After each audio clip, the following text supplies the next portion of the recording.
the all-new S8, Audi's latest luxury super saloon. And this is an old racing driver from Hampshire. Together, we're going to tell you 10 things you need to know about this car. Oi! Oi! It's got a Lamborghini engine. Okay, so it's not the fire-breathing V12 that you'll find in an Aventador, but it's the same twin-turbo V8 that you'll find in the Lamborghini Urus, albeit with only 571 horsepower as opposed to Urus's 650 and just 800 newton-meters of torque, 50 less than in the Urus. But it'll still launch this car to 62 in just 3.8 seconds, which is actually only a tenth slower than the entry-level R8. It's big. In case you haven't noticed, this is a big car. It's 17 feet long, which is 5.2 meters in new money, which makes it only a foot shorter than the new Rolls-Royce Ghost. It's not exactly lightweight either, topping the scales at 2.2 tons. But in this case, big actually has some upsides because you can fit 5 people in absolute comfort and style, and with 505 litres of boot space, there's plenty of room for your camera equipment and your cameraman. Cheers, Matt. It doesn't look very quick. Unless you catch a whiff of the quad tailpipes or the subtle S badges on the rear and front, you really wouldn't think that this was a 571 horsepower car with supercar baiting performance. The aesthetic improvements to the standard A8 are subtle to say the least. And personally, I'd rather Audi admit bolder, added some wheel arch extensions or maybe a power bulge in the bonnet, perhaps the odd air intake here and there. But then this sleeper spec exterior will appeal to a certain type of buyer.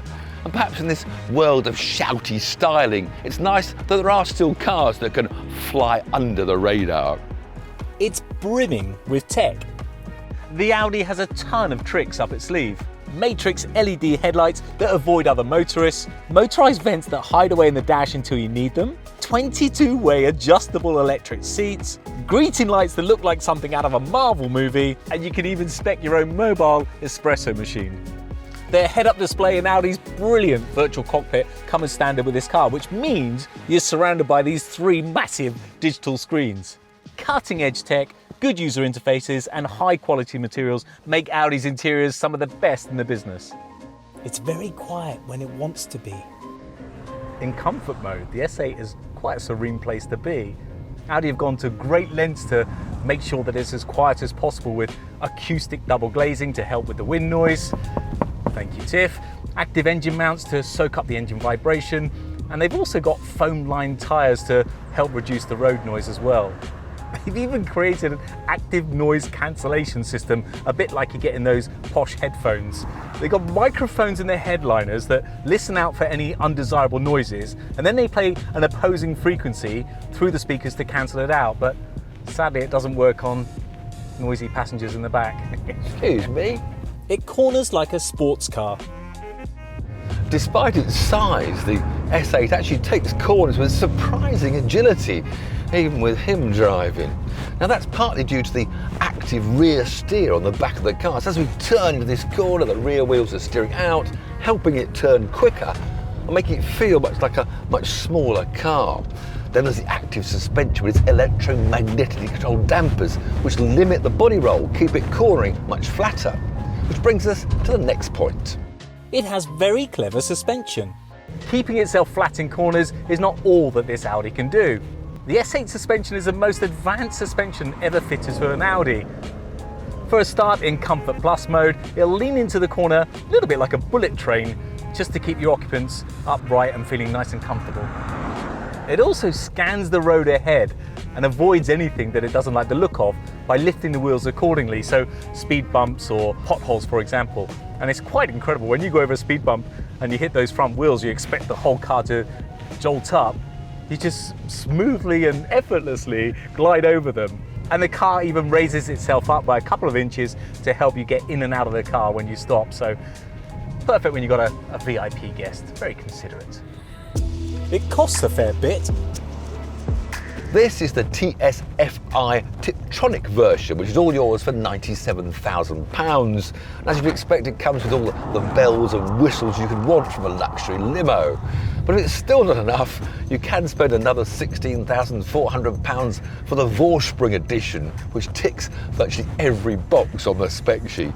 And for that money, it's up against the likes of the BMW M760i and the Mercedes-AMG S63. Both are well up there in terms of luxury, performance, tech and prestige. An entry-level S63 AMG will cost you about £130,000, whilst an entry-level BMW M760i will cost you around about £138,000. So even if you went full out with a Vorsprung edition of this, you'll still be saving £15,000 to £20,000. Bargain. It's got unusual door handles. Not on the outside, but on the inside, which I think works rather well. However, Paul disagrees. It does not work rather well. It's the most bizarre thing to go like that. You wouldn't go like that, you would go like that. Do you know another car that you go like that? Ask our viewers. Well, if you know of another car that you go like that and not like that, please comment below. Prove a point for me. It's quick. But the question is, how quick? The S8 boasts some impressive stats, but the real test of any wannabe performance car is a racetrack. So we've come to a track day to see how the S8 stacks up against some competition. A track day with Master. We look like a pair of bandits in a getaway car. Corner here, Paul. Hold on a minute, corner. Not your everyday track car, Tiff, I'll be honest with you, but... There's an AMG Merc ahead of us. We're staying with that. That's pretty impressive. It is. That's a lot lighter than this. 2.2 tons. You could have had him there. Oh, how's the handling? Oh, it doesn't roll much on a track, and what you're cornering at 85 miles an hour. Whoa! Pheasant on the road. Don't worry about them pheasants right now. More power, more power, more power, more power. Tightening now. Go full throttle, full throttle, full throttle. We're gonna get it. We're gonna get it. Yeah! So Tiff, are you gonna trade in the Formula Ford for this? No, I still, although I'm impressed with its handling, it's not as frisky as I'd like, but it's very sure-footed, isn't it? It's amazing for such a big old beast. Yeah. So there we have it. The S8 impresses whether you're cruising country lanes or thundering around a racetrack. And it really does perform far better than any car this size and weight has any right to. It might not turn heads, but it does provide comfort and speed in equal measures. Just don't expect to see many at your next track day.